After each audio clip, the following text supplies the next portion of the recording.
Welcome to this explainer. The auto industry is going through its absolute craziest shift in over a century right now. And the whole EV versus gas car debate, well, it has literally never been louder. On one side, you have proponents swearing that electric vehicles are universally superior. On the other, critics are quick to point out the heavy pollution from battery manufacturing and all those grid vulnerabilities. So today, we are cutting through all that noise. We're going to use cold, hard data to evaluate the environmental impact, the real financial costs, and the day-to-day realities of owning both types of vehicles. Our main focus? Unpacking the true carbon debt reality. Let's get into it.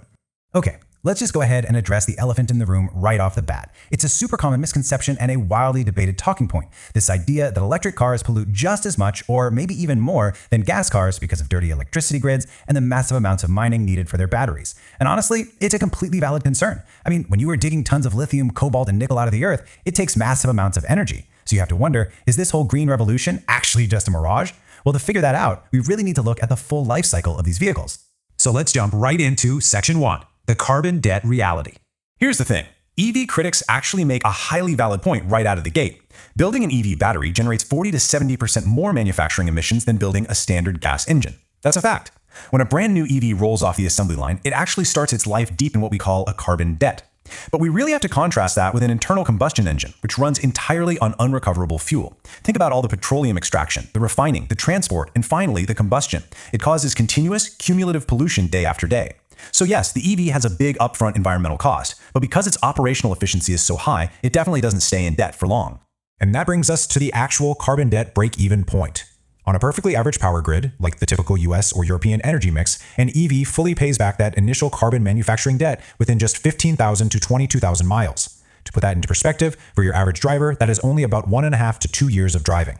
After that point, the EV has completely caught up to the gas car. Oh, and if you happen to live in an area powered by a clean grid, lots of hydro, nuclear, or solar energy, that payback actually happens in under 10,000 miles.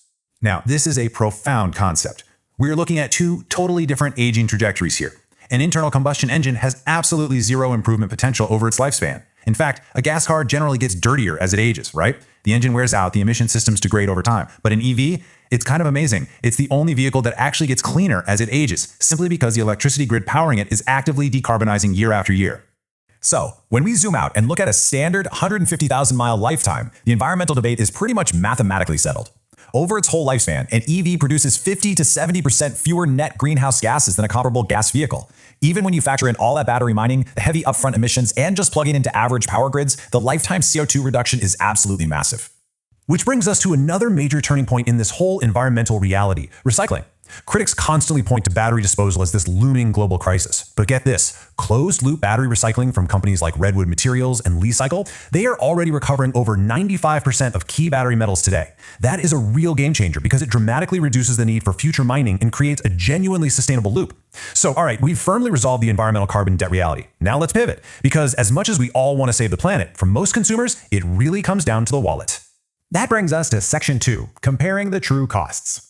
This is exactly where physics translates directly into economics. Just look at the energy efficiency. EVs operate at a staggering 70 to 90% efficiency rate. Why? Because they use direct electrical to motion energy conversion, so there is very minimal heat waste. And gas cars, they sit at a super low 20 to 30% efficiency, mainly because most of the energy from burning fuel is literally just lost as heat and friction. Now, sure, gas cars definitely win on the upfront purchase price. They have really mature supply chains, which means cheaper entry-level models, whereas EVs still carry a bit of a premium. But long-term maintenance, that completely flips the script. With an EV, you have no oil changes, no spark plugs, no timing belts, no exhaust systems to rust out, leading to roughly 40% lower maintenance costs over the life of the car.